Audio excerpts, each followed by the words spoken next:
Good morning, ladies and gentlemen, and you're all very welcome to this morning's webinar. My name is Sean Fine, I'm the CEO of the Irish Bioenergy Association.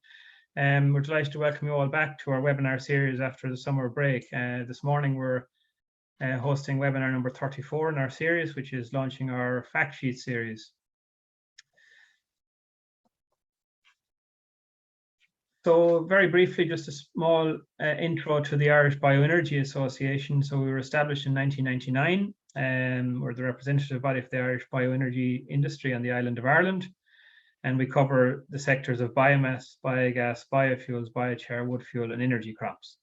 Our work is in the area of policy lobbying and advocacy and knowledge transfer, and we have a broad and diverse range of members, including farmers, foresters, SMEs, technology providers, consultants, fuel suppliers, semi-state organisations and academic bodies, as well as many others interested in the bioenergy sector.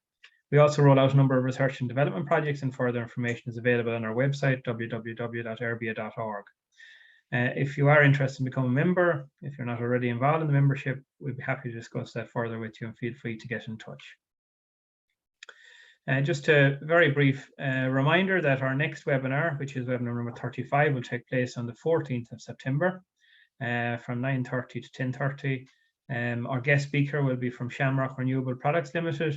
Shamrock Renewable Products Limited are focusing on producing new products from their biomass fuel processing facility, and we will be publishing further details and full registration details through our social media channels and regular communication channels in the coming days. So we do encourage you to log on and join us for that particular webinar this day, 2 weeks at the same time. So just a reminder to you all attending this morning, as we have some new attendees. This is number 34, and we've had a wide, diverse range of topics covered so far through our webinar series. And there's just a list on screen of all of those that have been completed to date. All the recordings for each webinar are available on our YouTube channel, and also the link to that is available through our website. So you can find it on the IrBEA YouTube channel, or indeed on the IrBEA website, if you would like to look back at any of the webinars which have recently been completed. And today's webinar, just to run through our agenda. So we are presenting our fact sheets. So I will give an overview on the bioenergy fact sheet, the general fact sheet. Our colleague Noel Gavigan, who is the technical executive at IrBEA, will focus on the solid biomass and energy crops. Our colleague Stephen Mccormack, who's our project executive, will focus on the biochar fact sheet. Our colleague Pádraig O'Higgins, who's our project executive, will focus on biogas and biofuels. And our colleague Teresa O'Brien, who's our communications executive or manager of work, will mention to you or highlight to you our upcoming National Bioenergy Conference, which takes place in October. If you have any questions as we're proceeding through the webinar, feel free to post them through the Q&A tab at the bottom of the screen, and we'd be happy to answer them and take them at the end. And we will endeavour to answer as many of them as possible. So the webinar, the fact sheet series, the purpose of our fact sheet series is to provide information to a wide variety of stakeholders across renewables and beyond on what the various sectors of bioenergy are, and an explanation of each. The fact sheets are also aimed at the general public to provide basic information on the various sectors. So to date, we have developed 6, and we're launching those 6 this morning. And the 6 are bioenergy, biochar, wood and solid biomass, biogas, energy crops, and biofuels. The reason we went ahead and proceeded to design these fact sheets was, if you look at some of the other renewable technologies, in the eyes of the public and many stakeholders, they're easy to visualize if you have a wind turbine or a solar panel, whereas the bioenergy sectors are more complex, more diverse, and are slightly more complicated in terms of what they involve. So really, that was one of many reasons why we decided to publish these first 6 fact sheets. And we do hope to follow on with the series, so we're open to suggestions from attendees, from members, from stakeholders as to topics that would be useful to cover for future fact sheets. And there are already 1 or 2 which are in the process of being compiled. And we're open to expanding the series on topics which are deemed relevant across our sector. So they're a 2-page document, back and front, and as you can see there, you can see they're quite detailed, some graphics, some wording, and all available on the IrBEA website for you to download or for you to utilize. And also we have been or will be distributing them through various trade events which we'll be involved in over the next number of months. And if you would like some of them, feel free to get in touch. If there's any of them that are particularly relevant to your own work, we're happy to provide you with some of them also. So very briefly, what is bioenergy? We have a wide, diverse range of stakeholders attending this morning. So bioenergy can be defined as any form of energy that is derived from living organisms, either plant or animal. It encompasses a wide range of different types and origins. It can be in the form of liquid, which would be your ethanol, your biodiesel, your HVO, hydrotreated vegetable oil, and bio oils. It can be in gaseous form, so that'll be biogas, or indeed upgraded biogas to biomethane. And then in solid form, so it could be wood pellet, wood chip, energy crop firewood, and wood biomass briquettes. So they're the different forms. And I think it's not fully realized the significant role that bioenergy plays across the world in terms of the makeup of bioenergy within, or the quantity of bioenergy within the renewables percentage. So if you look at the screen there on the chart, you'll see that in 2018, based on 2018 figures, 14%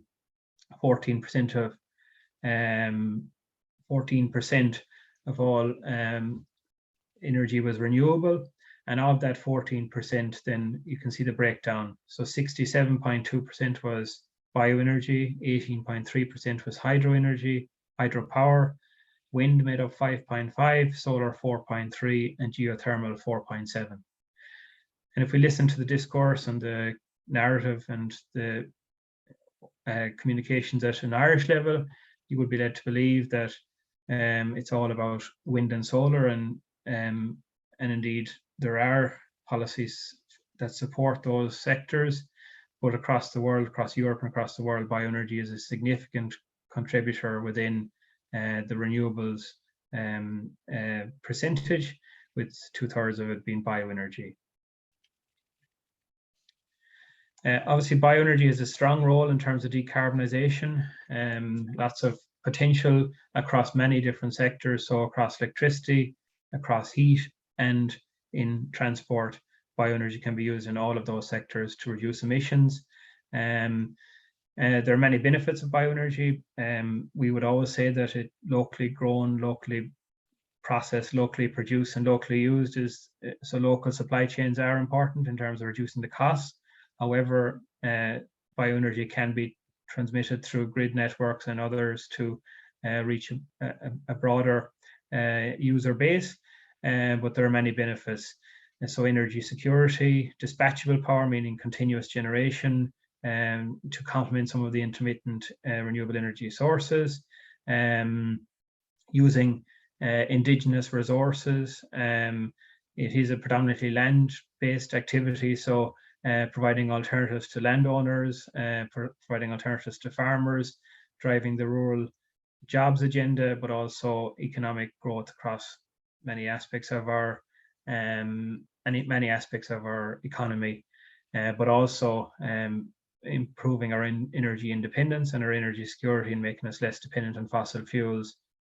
So lots of benefits to development of a bioenergy sector. Sustainability is key, and we very strongly advocate for strict sustainability criteria, and that is all set out under the Renewable Energy Directive, and that provides very clear guidance and strict requirements in terms of sustainability criteria across all the different bioenergy fuels, and that is important to ensure that everything that is produced in a sustainable way. And the Bioenergy Association, as the representative body for the sector, is equipped to advocate, to lobby, to promote and develop and work on behalf of all players and members within the sector, and providing information and knowledge transfer is a key part of our organisation. And this, the Factsheet series is an example of that. So,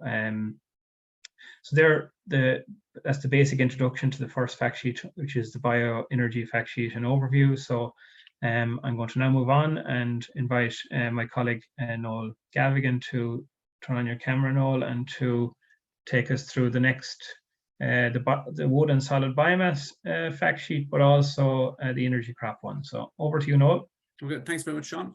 Yeah, so the first fact sheet we looked at was the wood and solid biomass fuels. Now, effectively, most of this would come under would be wood-based materials, but we do have other materials such as straws, miscanthus, which is some of us use in this country, and other materials. But predominantly, you're looking at material that's going to be used for some form of combustion, either partially or fully, and you're using that material then for energy or other materials. Predominantly, we, as an association, we've been looking at the energy side, but as Stephen will talk to you later on, we're also looking at using other materials such as biochar, which is a whole interesting area. And you can actually do dual, you can do both. So biomass really is a solid material, predominantly wood. It would tend to come in four main forms that we would see it. So we have wood pellet, which everyone is very familiar with. That is obviously produced mainly from a byproduct coming off the sawmill industry, so sawdust. It doesn't make sense to produce from anything larger than that. It's already broken down and there's plenty of material available for it. The other domestic fuels we would see is firewood and wood briquettes, and they are very commonly used in stoves and open fireplaces. We would recommend stoves, obviously, but they contribute quite a large proportion of fuel for a lot of houses. And it's something we're seeing a lot more of this year in particular. But over the last number of years, I've seen people moving away from turf and coal products over to solid timber products such as firewood and the wood briquettes. We would see that developing quite a lot across Europe as well. I mean, the wood pellet market is growing substantially in the last year, but it has been doing for the last decade. Here in Ireland, we would see stoves solidly. There's solid interest, and people are taking out their open fire, replacing their open fire with stoves over the last number of years. It's now gone to eco design, so there's a lot happening there. And then the large proportion of material that we would see in Ireland is wood chip, and this is all going towards your large scale combustion. So if you're looking at heating industrial processes, looking at heating hotels, schools, that sort of thing, we would see wood chip being used a lot more on those sorts of facilities. Often on farms as well, where you have a high energy demand, such as poultry farms, pig farms, and it's a very common material there. I'll just go on to the next slide there, Sean. So the couple of things we also look at in this fact sheet, and these fact sheets are designed to let people understand the basics of each technology. So one question that always comes up is sustainability criteria. So we go into that. It's a two-pager document. We deliberately kept it on 2 pages, so it doesn't go into huge detail, but it'll give you information that you go further if you want to look more onto it. The sustainability criteria, to be honest with you, it's all backed up by the RED II directive, which is set out by the EU. It's now becoming the RED III directive, and it'll continue to be updated as the years go on.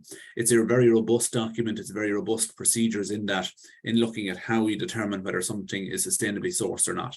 And it looks at all aspects from carbon reduction right through to protection of the natural environment. So with the fact sheet itself also goes into the other benefits of using wood fuels and solid biomass, such as cost, sustainability of supply, security of supply, which is a major factor at the moment, the ease of conversion for lots of facilities, in particular where they're looking at high temperature and they don't want to, or they're not able to go and retrofit buildings for lower temperature heating systems. Biomass can slot in directly to replace oil or gas. So it's very amenable to that. So we go into that quite a bit. And we also look at the quality of the material itself. And this is something that we've been running for the last 12 years, which is the Wood Fuel Quality Assurance Scheme. And that sets out clear criteria where we certify suppliers of wood fuel around the island of Ireland. And that allows a lot of credibility in terms of when you're looking at a boiler type, you need to get fuel at a certain quality to match that boiler. And within the WFQA, we have all the mechanisms there to ensure that that happens. So that in large has meant that there is a very reliable and what would you say, consistent source of fuel for all systems around the country. So that would set out that fact sheet. Again, we'll go into a little bit of IrBEA's work on that. I've outlined quite a bit of it. We do a lot of lobbying in this area. It's generic what our work is in all these different technology sectors. We tend to lobby a lot for them. We run events to try and promote them. We offer information for people that might be interested in learning more. I just wanted the next slide there, Sean. The other second there. So a sub-branch of that is the energy crops. So energy crops are something we see a lot of across Europe. We've had some of this going on in Ireland, but at a much smaller scale, and predominantly would have happened approximately 10 years ago. For about a 7 or 8 year period, we've seen some planting of this. We would see a lot more of this happening over the coming decade. Look, an energy crop is basically, in this context, is something that a farmer can plant. It's distinct from forestry. It's not going into forestry, although you may be planting some tree species. This is something that a farmer can go into, can plant an energy crop, can harvest that for so many years. If they so decide to take it back out of energy production and go back into another form of farming, they can still do so. And that's where energy crops would differ from forestry, because if you go into forestry, you're setting the land into forestry for good. So within that system, the uses for those energy crops, again, is predominantly for heat production. There is some looking at using it for power, and we'll see more of that as time goes on. In particular, all equations have changed over the last 12 months in terms of the value of electricity. So that means that where there are a small number of CHP plants around the country running on energy crops and wood fuels, there'll be a lot more scope for that in the future. The energy crop production systems, it would break down into 2 main areas. So, and that's all based on how often you harvest. So you would have what's called short rotation coppice, and then short rotation forestry. So the short rotation coppice is like the picture there you see in front of you, which is willow being harvested. That's a crop that would be harvested every 2 to 3 years. So you allow it grow for 2 to 3 years, go in, harvest, and it'll regrow after that. And so it's quite a short rotation, generally for the production of chip, and it's something that we see a lot of happening in the country. The other version is short rotation forestry, and that's where you're looking at growing a tree species, which is fast growing, not necessarily suitable for lumber, but is very good at producing large quantities in a short space of time. So I think we go into that a little bit more on the second page, or Sean, if they can click over there. So again, in types of energy crops. So there is predominantly 3 main types of that have been used. So you have willow, which we had the picture of in the previous page. Poplar, which we don't see much of in Ireland, but you see a lot of it across Europe. And the willow obviously is a short rotation coppice. If you're looking at the short rotation, the other one for short rotation coppice would be miscanthus. We have some of that in the country, but it does have some technical difficulties, and matching the fuel with the boiler is a factor that needs to be taken into consideration. It does work very well when you put the right systems together. The short rotation forestry side of it, you're looking at species such as predominantly poplar. We see eucalyptus and aspen, a few other things that have been used, and they're tree species that you would plant, grow for anywhere between 8 to 15 years, and then cut down. That's your harvest material, that's your fuel, and then you would regrow again, and that would be done on a rotation on an annual basis. But it's predominantly each tree would be left for 10 to 15 years usually, and that has a high levels of production. We see a lot of that across Europe and across the world. So they're mainly the areas there. The energy crops, there's a couple of advantages there. You can use it on a farm to protect watercourses. So you could set up riparian zones around your watercourses so that you have less runoff going into it. It does assist farm diversification. It's an alternative at land use, and it allows farms to look at an enterprise which is somewhat different to what they're already doing. It does have a huge advantage, and it's all produced locally. So you're creating an economic effect on a local basis. You're producing the fuel locally, and you're recycling your materials all within the same area. So, and it does offer some benefits then in terms of habitats, particularly depending on the species you use. So that's the energy crops. I'll let you go on to the next part, Sean. Thanks very much, Noel. So next up is our colleague Stephen Mccormack. So Stephen, I can see you on screen. So over to you just to introduce the Biochar fact sheet.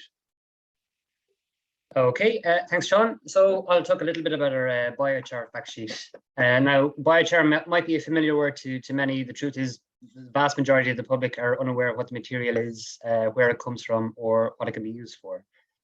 So the purpose of this fact sheet, as with the others, is to provide a brief but concise introduction to the topic, and hopefully what is easy to understand imagery and language.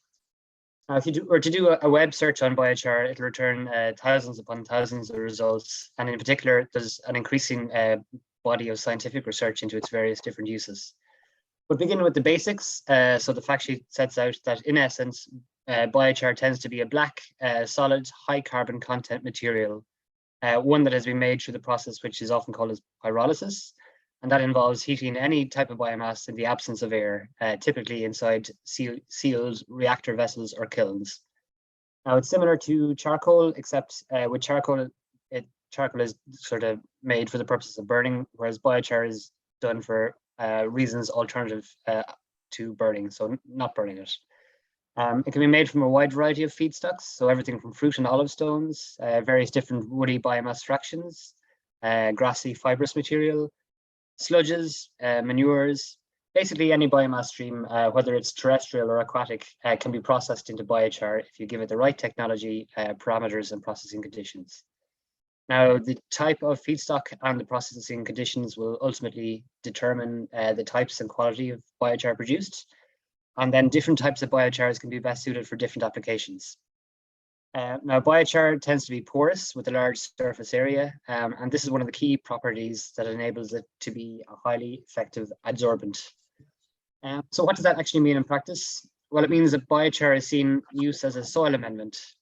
So its porous nature, as well as some of its surface chemistry, means it can be very effective in binding to both nutrients and water in soil, aiding in their retention. It can also provide a great surface for bacteria and fungi to colonize within the soil, as well as adding a very stable form of carbon to the soils. Some biochar is said to last for hundreds, maybe thousands of years, and so it doesn't break down rapidly in the soil the way the parent material might have. Now, it also serves as a welcome addition to the composting process. It can reduce emissions and create a carbon and nutrient-rich compost product. It's also been used as green roof substrates, as well as peat moss replacements in combination with other organic fractions. It can also be used as a means to filter water, where it can bind to and immobilize pollutants, such as heavy metals, for instance. And it can also be used for the treatment or management of fugitive odors and emissions. Now, some farmers are beginning to add it to slurry tanks, for example. Others are adding it to the floor of poultry units or in the bedding material for horses. But there's also other sort of niche application areas being developed, such as the use of biochar in construction materials, such as concrete and tarmac, but also in the use of as a filler in biocomposites, such as thermoplastics. And these are just some of the growing areas in which biochar is finding a use and a market for. Now, next slide there, please, Sean. Now, our fact sheet also outlines some of the many potential benefits that surround the topic of biochar. I won't go through them all because there's many, but just to highlight a few, it can be used as a very effective and shovel-ready means of CD or carbon dioxide removal. So the Ipcc highlighted its potential as a promising negative emissions technology. And for every unit of biochar produced, on average, roughly about 3 units of CO2 is sequestered. The production process can actually give rise to large amounts of excess thermal energy, given the right conditions. And this excess thermal energy can be put to good use. So whether it's for process or district heating, for example, and actually there's a few facilities across Europe that allow the heat to be used where it provides carbon negative heating, which is an interesting concept. Now, it can also add value to underutilized or residual biomass streams, as well as providing economic and job creation opportunities. And it could also play a large part in the recycling of nutrients in a circular bioeconomy. Now, we have a good few members that are active in the space with a number of bulk biochar producers, analytics, technology providers, and researchers. We're also directly involved in a number of EU-funded Interreg projects looking at value chains around biomass and how biochar can be used for the development of different products and services. Now, Sean alluded to our webinar series. We gave an introductory webinar series, number 16, which you can watch back on our YouTube channel. But in the meantime, hopefully the fact sheet will provide some of the basic information to those who are new to the subject. So that's the biochar one. I'll hand you back to Sean. That's great. Thanks very much, Stephen. So next, if I could ask Park just to turn on your camera, and yes, I can see you, Park. Thanks for joining. Thank you, Sean. So Park, you're going to take us through the biofuels and the biogas fact sheets. And just a reminder to our attendees, if you have any questions on any aspect of any of the fact sheets or any of the sectors, just please post them through the Q&A tab at the bottom of the screen. So Park, over to you. Thanks, Sean. If I were to borrow the letter B from the B in bioenergy and to use it for another word to describe bioenergy, it will be broad. And as you can see, even from what's been outlined so far, bioenergy covers a very broad range. And even within the biofuels area, it's also broad, offering a substitute for existing liquid fuels and gaseous fuels. So effectively, biofuels are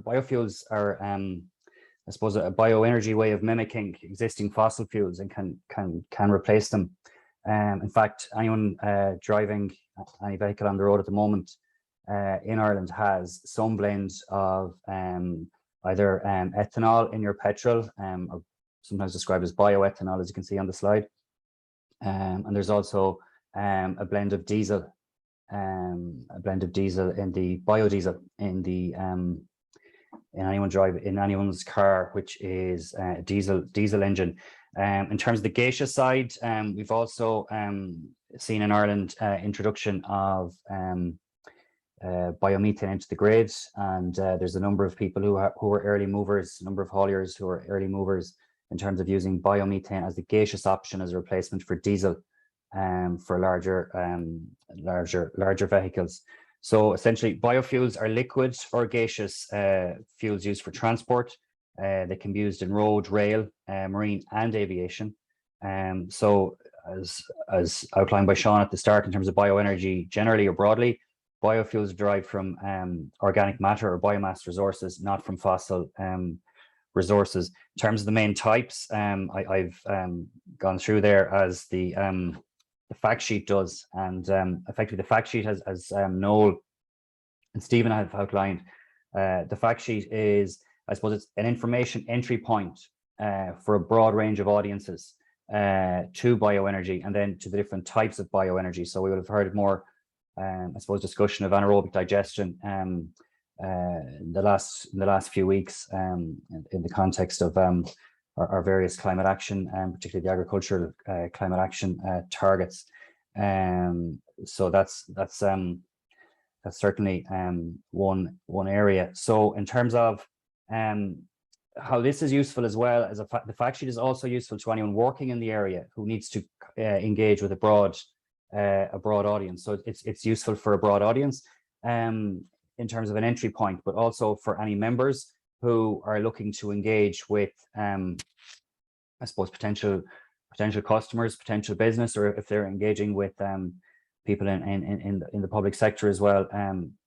It's a good kind of, I suppose, a good starter point. So in terms of the biofuel benefits, obviously the decarbonisation benefit, but it's also biofuels, and as I've outlined, anyone driving a petrol or diesel engine car at the moment has some blend of a biofuel in their tank. So the decarbonisation benefit is there, but it also offers the lowest cost option in terms of decarbonising the existing transport system. And since 2010, and again, this is something that the fact sheet alludes to. Since 2010, we've had a biofuel obligation scheme in Ireland, and subsequent ministers have increased the blending obligation in that period of time. So we now have more since 2010 in terms of the particular mixes. So for the ethanol, which is a drop-in fuel for petrol, for your petrol vehicle, that we currently have what's called E5, And in terms of what IrBEA does, we've been engaging quite well with the Department of Transport over a period of time to make a case for increasing that to what would be described as E10 or a 10% bioethanol blend in your petrol. So currently, if you go onto the gov.ie platform or website, the Department of Transport is running an information campaign on E10 and the benefits of E10. So implementing legislation will be required in that area. So that's a future potential development and kind of a space to watch as well. I might go to the next slide, please, Sean.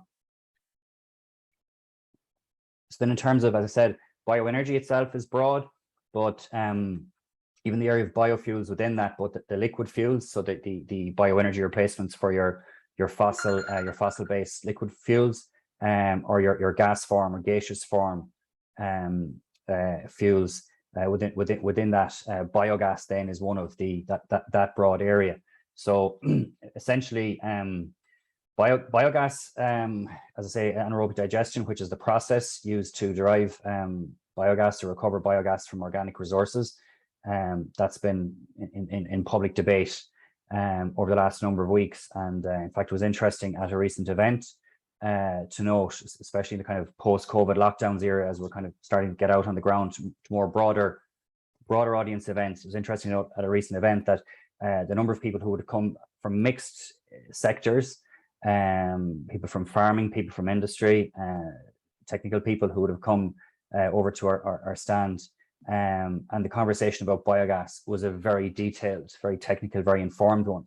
Whereas I think if you went back maybe 3 to 5 years ago, that would be less in number, and there was more also, I think, of an expectation that something needs to be done in a policy and regulatory space in this regard. But in terms of, I suppose, the awareness and the word spreading, but the level of, I suppose, the level of understanding had moved on. This is obviously a snapshot, and I suppose a subjective snapshot on my part. But it was interesting to see that the level of detail that people had, they were really able to get into the nuts and bolts of what could work for them, and what was needed in terms of broader commercial and regulatory frameworks. And I'll come a little bit to that again in a moment. I suppose in terms of the biogas process, again, it's taking organic biomass. Can be a mixture of farm slurries, farm wastes, which would have a lower potential biogas content, but you basically you need to make effectively. I use the word soup. I've borrowed that from some people in the academic side, but I'm told it looks nothing like a soup, or perhaps looks like a soup, more of a broth, I think somebody said. So effectively, what you do is you get your various organic materials. Can be a mixture of the farm waste that I've mentioned, and the I suppose the more solid, drier food waste. I suppose the benefit of the slurry is it allows you to make that kind of broth that you put into your sealed tank or digester, and then in that sealed unit, in the absence of oxygen, microbes, methanogens break down the organic matter. So they break down the organic matter effectively into two byproducts, not just the gas, but also digestate, which is kind of like a thick liquor, which offers a far better form of fertilizer, organic fertilizer, for the farm, rather than your slurry. So in simplest terms, that the nutrients are more readily available to the plant in that form, and there's less risk of, from a pollution and water protection point of view, there's less risk of potential runoff or leaching. In terms of the gas is taken away as I suppose the fuel, and basically that the biogas does have some other elements, trace elements in it, but it is in around 95% methane. That then can be used for, I suppose, again, any of the biofuels. They're a direct substitute. In simplest terms, they're a direct substitute for any of your fossil-based fuels. So your gas can, again, similar to your fossil-based gas, your biogas can be used for heating, for generating heat, electricity, and it can also be used in transport, as I alluded to earlier, for the transport form and then for injection into the grid. It's cleaned or scrubbed to take out the kind of trace elements and get to your biomethane, your pure biomethane, which is closer in value to what's already in the grid. So I suppose another thing, again, if I go back to the word broad in the context of bioenergy, biogas again is something very broad. I suppose that's where these fact sheets, we see these fact sheets as having a great benefit for dissemination to the wider public as a point of, as an entry point, as an information entry point to bioenergy. Biogas in itself is very broad, a lot of moving parts in there in terms of it cuts across, in terms of accessing the, it's very much within the circular economy in terms of a way of avoiding having to, in terms of making a better use of, in terms of the waste hierarchy, making a better use of food that is gone past consumption point.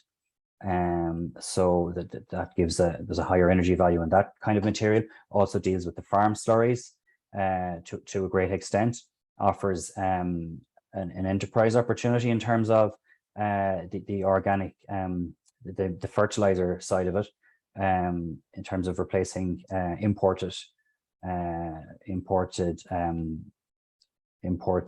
fertilizer. So there's also then I suppose there's an economic benefit in terms of regionally across the country that biogas can offer. And then obviously from a critical point of view, anything that's helping to decarbonize and reduce emissions gets us closer to our targets.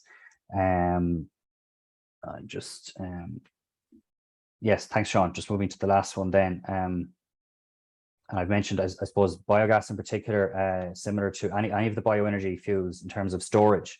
You don't have a storage issue. Just to recap on that, again, because they mimic, when produced, because they mimic the values of or the qualities of your fossil fuels. They're storable, they're dispatchable. So you're not into kind of the same challenges in terms of storage or your supply issues. In terms of IrBEA's mission, particularly in regard to biogas, I'll just kind of touch on a couple of points here. We're looking at the entire spectrum of biogas production. So that would range from, and the fact sheet, and you have it on your slide here, that ranges from the very small, what we described as micro scale. So there's production of biogas, which now offers an opportunity to the householder or to the small restaurant, cafe, bake shop that has their own food waste and sees it as a better opportunity, especially the more virtuous people who are better at doing their food waste recycling, that can keep the other kind of rogue elements out of their brown bin. The micro scale offers an opportunity for cooking, and also then for fertilizer for your vegetable garden or your greenhouse, etc. Then working all the way up, then we have a small scale farm biogas demonstration project. I leave that for others to go into more detail on. So that's kind of an exciting space in terms of showing demonstration sites where the smaller scale farm-based anaerobic digestion can be carried out using your own supply of slurry and materials. Then working up as we go up along the kind of the scale or the spectrum to the larger size, I suppose the key thing is that you would need to be bringing in then supplies from more than one source. So I suppose the further up, then a key point kind of to make there is the further we go up the scale and the spectrum, the more capital supports that are needed. So I suppose in terms of IrBEA's mission, it's to continually advocate for the members and for producers for stronger support frameworks and incentives to develop the industry And I suppose a key thing there is there's two things that come very much into play. There's the requirement for the capital, the capex, the capital support, and that being available on a kind of amortized over a 10 to 15 year period. And then also your tariff, your ongoing kind of tariff support as well for the actual supply, particularly if it's going into one of our energy grids. So it's encouraging to hear discussion very much within the general public, and very much kind of in the headlines in the kind of main broadcast, online, print, media, etc., about anaerobic digestion biogas and its potential. But one thing we're kind of always making the point is that it does require both the capital and the capital investment and the tariff support, and that's nothing different to any other form of renewable energy rollout, either in Ireland or elsewhere. They do require the kind of the investment supports to help the industry get up and running. And then there's also things like standards that we work on and advocate on in terms of standards of gas, digest data, etc. They're all things that all need to come into play.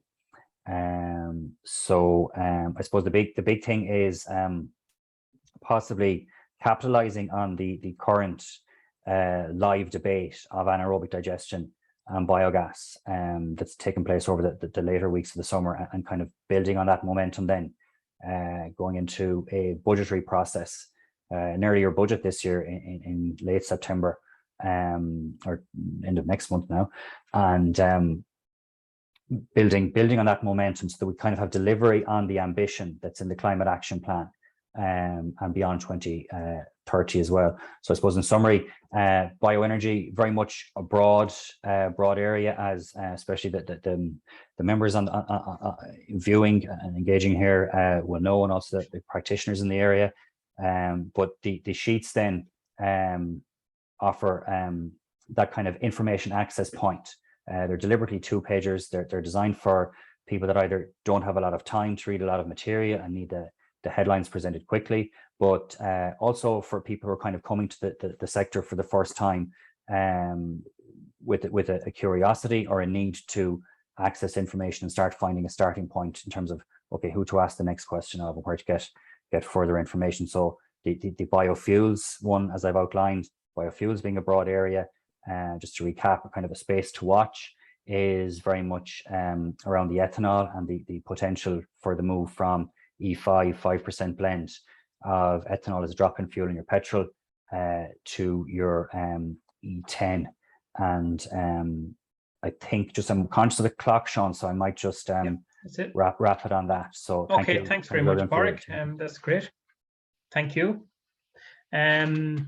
Okay, and just while we have been meeting you virtually through the webinars over the last number of months, there will be an opportunity for you to meet us all face to face in the coming weeks, where we will be running our National Bioenergy Conference. So I'm delighted to be joined by Teresa O'Brien, and Teresa is behind the scenes in terms of making these webinars possible. So thanks, Teresa, for all your ongoing work and support and getting the webinars running smoothly every week or every fortnight. So over to you, Teresa, maybe just to explain about our upcoming conference, what's involved, and how people that we attendees at our webinars could come along and meet us all at the conference and what's involved in that. So over to you, Teresa. Okay. Good morning, everybody. Yes, we're delighted to be running the National Bioenergy Conference in October in the Lyrath Hotel in Kilkenny. It's a great venue.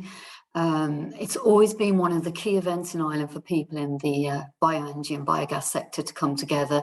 It really is a great event which creates an environment in which to network and to make contacts and to do business. With our speakers in mind, it will be an opportunity to expand our knowledge and information on the latest developments, the trends, the strategies and the policies relating to bioenergy, renewables and climate action. Sorry, I've just cut my camera off there. With our speakers in mind, so I've said that. So the focus of this conference will be on the role of bioenergy in reducing costs, carbon and supply risks. The conference will outline the status and the potential for increased utilisation of solid biomass, wood fuels, biogas, biomethane, biofuels and biochar. We have a strong lineup of speakers, including Leo Varadkar will be opening the conference with an online address, and we're delighted to have him. And those actually attending will be amongst us will be Dr. Paul Dean from Murray and UCC, Mary Donnelly, the chairperson from the Climate Advisory Council, Laura Burke from EPA, and Rowena Dwyer from Enterprise Ireland, and also Sean Kelly, MEP. So this is just a few of the people that will be speaking to us, and we're quite honoured to have them all. And obviously we'll be sending out an agenda shortly with the lineup and the timing. But as noted on the slide here, you can go to the nationalbioenergyconference.ie for all the latest details, but feel free to get in touch with me if you'd like to attend, to book a trade stand or to sponsor this event. Really looking forward to seeing you all. Thanks. Okay, Sean. That's great. Thanks very much, Teresa, and certainly event not to be missed coming up in early October. So we have 10 minutes left.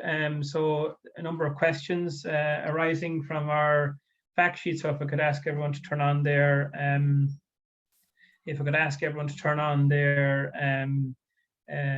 cameras, yeah. We can just take some of those. So if I start, Noel, maybe with you, just very briefly, and this is something that is a lot of people are wondering, in terms of a hectare of energy crop, the fact sheets notes that a hectare of willow will displace the equivalent of 4,500 litres of oil.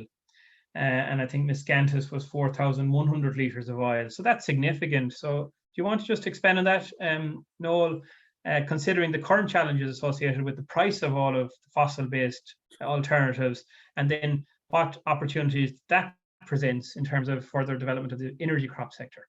Yeah, so there's a figure often thrown around as well, which is relatively accurate, which is for the average house, or the average it's more the average rural house, which would be a little bit larger than the average national house, that an acre of land will provide all of the heating fuel that you would need.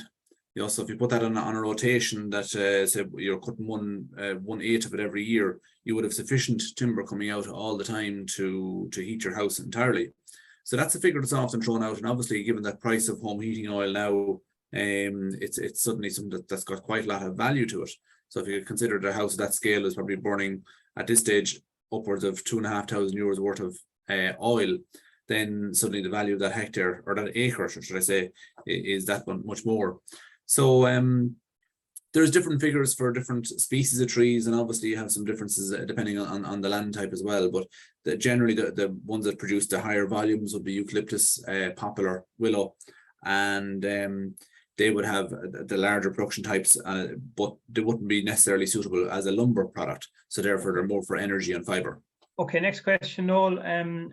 Sometimes it's thrown at bioenergy that you're still emitting CO2. Can you explain the process or cycle that means it's renewable? Yeah, it's the simplest cycle you can come across, and we're looking for a sustainable economy, and sustainable means that recycling of materials and getting those cycles going on is the critical component. If you plant a tree today with the intention of cutting it down in 10 years time or 15 years time, you know, it's going to sequester that carbon in the meantime, and then it'll release it when you burn it.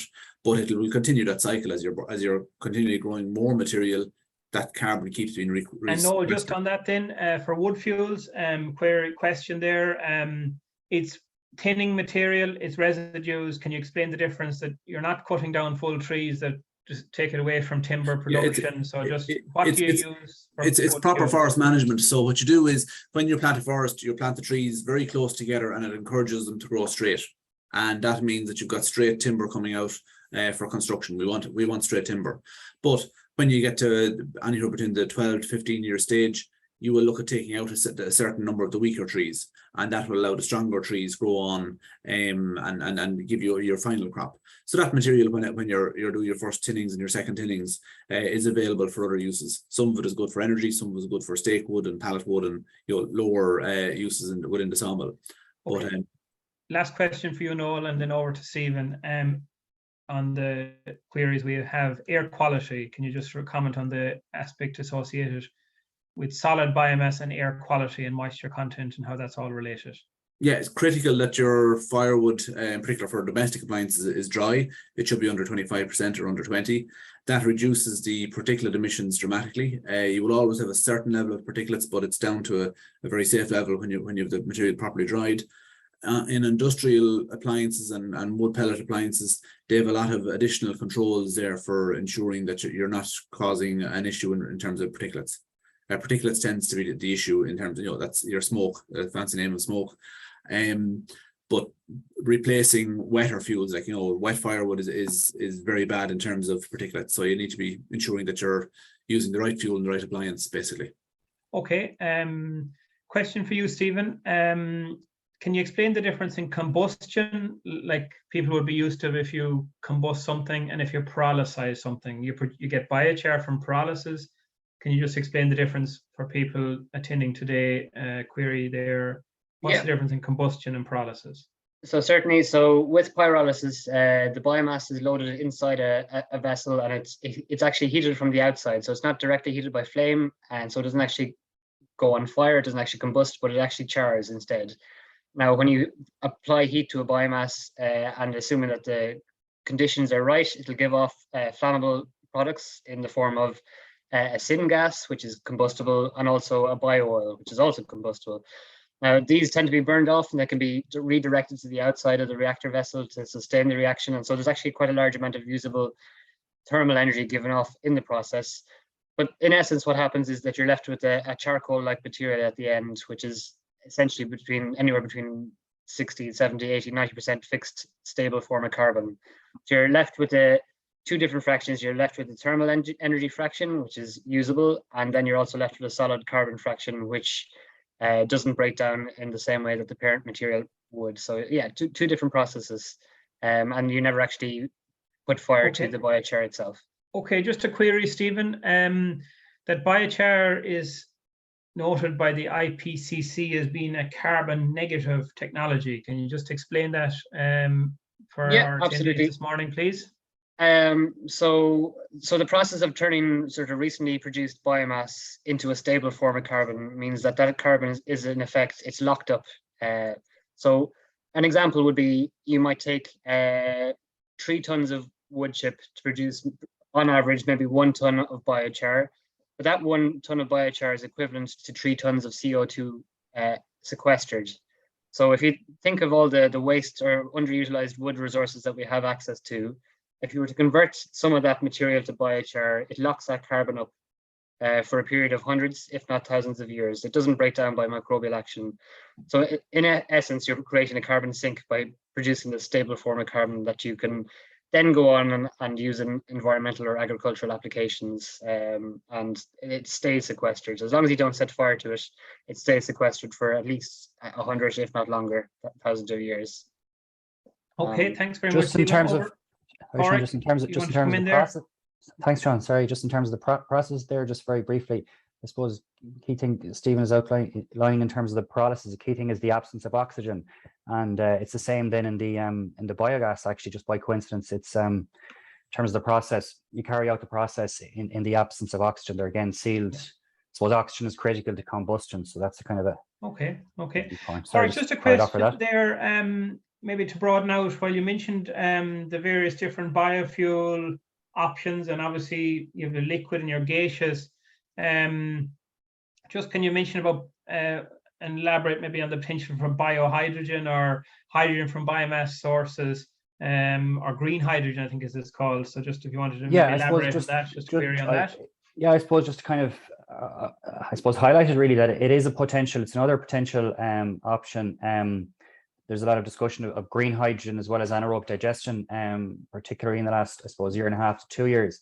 But potentially, just maybe useful for people to be aware of that potentially biomass offers opportunities for green hydrogen production. Also, obviously, a very different process to what's being discussed in terms of taking your excess wind. But just to flag, I suppose it is another option. And in terms of the biofuels, just in case, I don't think I mentioned the HVO is also hydrogenated vegetable oil is another form of biofuel, just in case anyone's from that sector. And just the potential as well for biodiesel production here. So biodiesel would use waste fats and oils. Is that correct, Warwick? Yeah. So I mean, your animal fats, or your tallow, and your used cooking oil. So the process used, again, look, it's something we have the resources on. Without going into the detail of it, just too much in terms of time. I suppose the environment, the regulatory and support environment changed a lot in terms of indigenous biodiesel production just over a decade ago. So and we have two members very active in the biodiesel production. Yeah, in simplest terms, indigenous biodiesel production. In simplest terms, you already had that broad number, and then we have the people that are members that are very much strong members of our transport group at the moment. So even despite those changes, they're still active, very active on the ground. But I suppose what I'm saying is that there's an evidence base there that we had potential for a very strong industry. And okay, thanks very much. Compliments to those who are surviving and thriving in the current framework. Okay, Noel, just a couple of queries there that come in for you. The potential for grass silage in biomethane production or biogas production, can you elaborate on that maybe? Yeah, it's I mean, ultimately we've only so much waste material available to us to produce biogas, so the next thing to look at is a grown crop. So that the obvious one for an Irish conditions is grass silage. Now it does come with the caveat of there's quite a lot of competition for that from the dairy sector. So really that will the pricing becomes a factor then, really. You know, we see pricing for grass silage on the dairy sector going up dramatically over the last year, and it is relatively high over the last 5. So that will mean a knock-on effect on the price of the gas that will be needed to cover that cost. Okay, Noel, a quick follow-on question, and just if there is anyone with any final questions, feel free to feed them in. Just the difference in biogas and biomethane, Noel. Yeah, the raw gas coming out of a biogas plant, which is produced by the bacteria, it's about 60% methane. It can vary, or does vary quite a bit, but for biomethane, then you're basically purifying that. You're taking out the impurities such as carbon dioxide and hydrogen sulfide, and leaving yourself with something that's close to 100% methane. So you're classifying that as biomethane. Once generally, but when it's above 90%, you start talking of it as biomethane. Park, to bring you back in then, just on biogas, what's the rural opportunity, I suppose, with regard to biogas production? I suppose in terms of you're dealing with the wastes, you're dealing with the farm slurry kind of challenges. So it's jobs, really, is it jobs and activity? Cost, jobs, and connectivity, and you're look at a rural level, you're displacing money going on imported fossil fuels.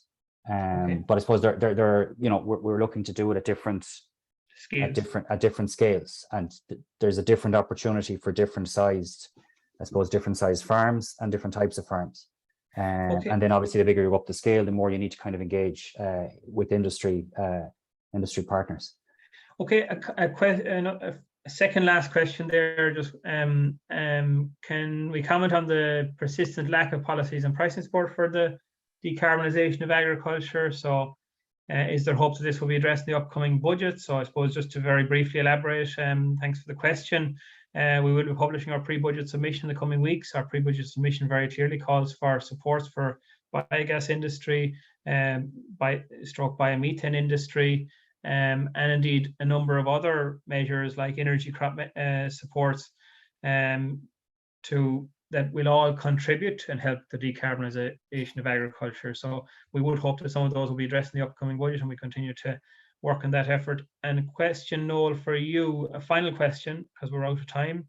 Can you just outline what the Wood Fuel Quality Assurance Scheme is, Noel, and what its role is in terms of providing quality fuels onto the market in the context of the current discussion on the solid fuel regulations that are coming out. So the solid fuel regulations, which are due to come into force on the 31st of October, and people will have seen it in the media in terms of where it got most of its coverage was in terms of whether they're going to ban turf.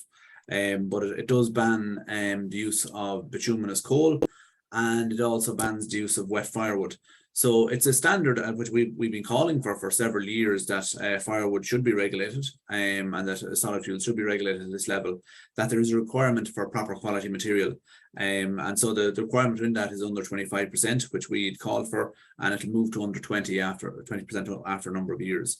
So that has some major benefits for the consumer as well as the local area in terms of it dramatically reduces emissions, and a far cleaner burn. And it's also much better value for the consumer in the fact that they're getting a material that will burn very well and produce the maximum quantity of heat. Okay, with that we will conclude. I'd like to thank very much all our attendees this morning. I'd like to also thank Noel, Stephen, Pádraig and Teresa for your contributions and your presentations. I would encourage you all to check out our website where you can access the fact sheets. There is a button on the front of our website which will bring you to the fact sheets where you can download them. And if you would like us to forward your copies or send you in any further information on any aspect associated with them, please feel free to get in touch. So with that, just to conclude by thanking Teresa again for setting up the webinar, and we do look forward to welcoming you all back again in 2 weeks' time for our next webinar. So until then, take care, stay safe, and we'll see you all soon again. Bye-bye.